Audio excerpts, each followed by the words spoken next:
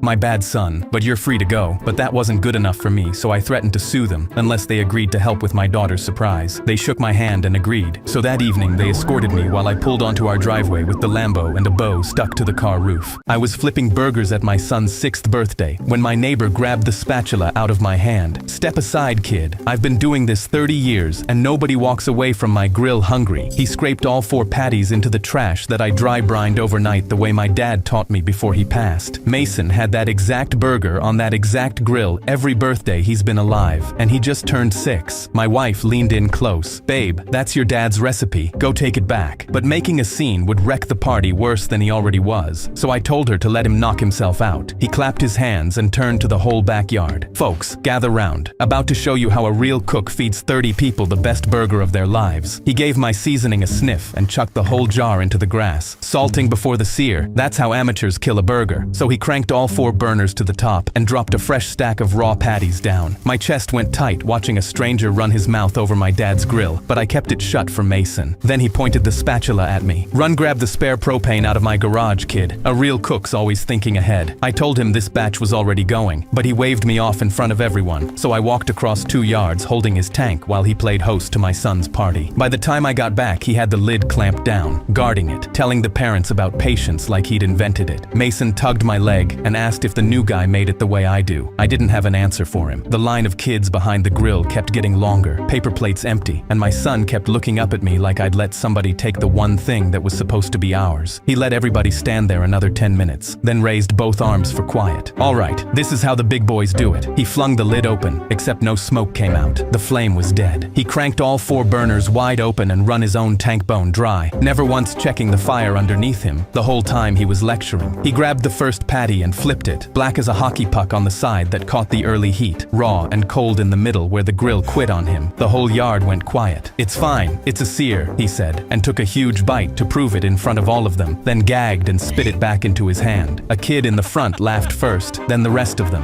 then the parents. So I grabbed the spatula out of his hand. "Step aside, kid. Let me show you how it's done." I then swapped in the full tank and salted 4 fresh patties before the sear, then fed my son first on his grandfather's grill. Every year, I would buy all my family's Christmas presents. Mom would hand Dad a gift labeled "From Mom" that I'd bought, wrapped, and put under the tree myself. Everybody knew I bought the gifts, but nobody ever thanked me or got me any presents or even helped me go shopping for them. But one Christmas morning, I walked in late with all their presents still in the van outside. My parents instantly snapped. Mom said, "Why are you late? And where are the presents?" I was in disbelief because I'd warned them last night I would be late. My van broke down and I had asked them to help, but they said no, so I had to borrow my friend's van in order to make it. I told them this, but they rolled their eyes and my nephew scoffed. "You better have gotten me the 10-pound slime set like I asked you." I looked over and my dad was telling my mom, "I wonder what I got you this year, honey." He smirked at me and mom replied, "I don't know, honey, but you're always so generous." The whole family laughed and mom told me to go put all the presents under the tree, then start dinner prep because she was too stressed from the lack of presents this morning to start. I was shocked, but turned to walk outside when my niece pointed at the empty Christmas tree and told me, "Chop chop, my friends already posted what they got. You're embarrassing our family." I called out, "Dad, will you help me bring the presents in?" But he was busy laughing with mom. I tried my nephew, but he was scrolling his phone. I looked around at everyone ignoring me and walked out. I got in the van and drove off. My parents instantly called me and screamed, "Why are you leaving with the presents?" I calmly replied, "I could tell I wasn't wanted, so I'm acting like it." I hung up. 15 minutes later, they were at my front door, demanding their presents. I let them scream for a few minutes, then went upstairs, looked out my window, and called out to them, "I have one present for you." I chucked my nephew's 10-pound slime set out on them, and watched it cover them all head to toe. Then I closed the window, sat down at my laptop, and started listing every single present for sale. Me and my boy were at a UFC fight when he picked me up and held me over his head. "I'm throwing you into the cage." I instantly started squirming around. "Dude, what the F is wrong with you? Put me down." He laughed. "This is my favorite MMA fighter. I need to get his attention somehow." He launched me over the top, and when I finally managed to stand up, the fighter was towering over me with his head tilted. The crowd started chanting so loudly, I could feel the floor vibrating. "Kill him! Kill him!" Merrick's was chanting along with them. I scrambled for the door, but the MMA fighter raised one hand, and they climbed back down. Nobody was coming to get me. He dragged me by the ankle to center cage, and I let him because I knew fighting back would make it worse. But he never hurt me. Instead, he grabbed the mic from the ref, and everyone leaned forward in their seats as he asked, "Who threw this lad in here?" He sounded extremely angry, but Mareks couldn't resist being acknowledged by his MMA star. He waved both his arms in the air. "It was me! I love you!" The fighter waved him in with 2 fingers, and Mareks climbed the fence while flexing at the crowd. The fighter handed off the mic, met him in the center, and pressed him overhead the exact same way Mareks had pressed me. I laughed because this was the last thing I expected, and I started the chant for him. "Kill him! Kill him!" Everyone joined in, and the smirk was immediately wiped off Mareks's face. The fighter walked a slow circle for the phones and gently placed him on the floor. The fighter lightly pushed him, and he immediately fell to the ground, hugging himself and kissing his wounds. The fighter scoffed, "There's nothing I hate more than a man who gives what he can't take." I walked over and patted his back. "Hey, at least you got his attention." I was riding in the back seat with my dad when a cop car stopped us. My chest instantly went cold because we had a huge bag of white powder under the seat, and I knew this meant Dad would be shot or taken to jail forever. I grabbed Dad's arm and screamed, "Run!" I tried to open the door, but he locked it and said, "Relax, son, it's just a stop," and rolled his window down. My legs trembled as the cop leaned in. I knew I needed to do whatever it took to keep Dad free, so I immediately yelled, "My dad didn't do anything. Take me instead." I held my hands out to be cuffed, but the cop just laughed at me. "I'm only talking to your dad." I felt sick because I remembered what only talking in mafia movies meant. I grabbed the bag of white powder from under the seat and held it up. "It was me, officer. This is mine, not my dad's." The cop adjusted his hat and immediately told my dad, "Sir, can you step out of the vehicle?" My dad looked at me with a clenched jaw and angry wide eyes, then reached for the door handle. That's when I lost it. I screamed, "No!" and grabbed his shirt with tears in my eyes, but he pulled my hand away. I panicked and looked at the center console, then realized I only had one option left if I wanted to save my dad. In one swift motion, I unbuckled my seatbelt and leaped onto Dad's lap. I pushed the gear stick forward and rammed the accelerator before he could react. The car took off and Dad yelled, "What are you doing?" I replied, "Saving us." But when I swerved, I wasn't quick enough. Our car rammed into the officer's cruiser, destroying his trunk and bumper. The bag of powder exploded and covered everything. I stared ahead with my hands on the wheel, and Dad pried them off the gear stick. "Do you know what that white stuff was?" I shook my head, and he told me to taste it. My eyes widened as I licked my hand. "It's flour? It's flour, son, not anything else," my dad yelled. "Now I'm actually going to jail because of you." He stepped out, and I saw the cop pulling out handcuffs. I panicked and ran towards the officer. "Take me instead." The whale was tracking my little brother's hand through the glass when the kid behind us chucked popcorn at the tank and yelled, "Eat up, Shamu." Tommy didn't turn around. "That's not Shamu. Her name is Luna, and orcas remember faces." The kid laughed and held up another handful of popcorn and launched it into the tank. "She gonna remember me, whale boy?" Tommy's hands trembled on the railing. He'd loved orcas forever. Mom worked too months of doubles for these seats. His smile disappeared, and I saw him clenching his fists. Some rich kid was going to ruin it before the show even started. His two friends started cracking up. She probably likes the popcorn, bro. The kid stood up, leaned over the rail, and dumped his soda and popcorn box into the pool. Hope she likes Sprite too. Tommy spun around, his whole body shaking. Stop, you're going to kill her. The kid laughed and shoved Tommy in the chest. Tommy hit the railing and slid to the floor. The three of them stood over him, howling. That was it. I jumped up to show them what happens when you mess with my brother. But that's when Luna let out a low call and disappeared under the water. 2 seconds of nothing. I froze on the steps. Then she breached right in front of them and slammed her tail like a thunderclap.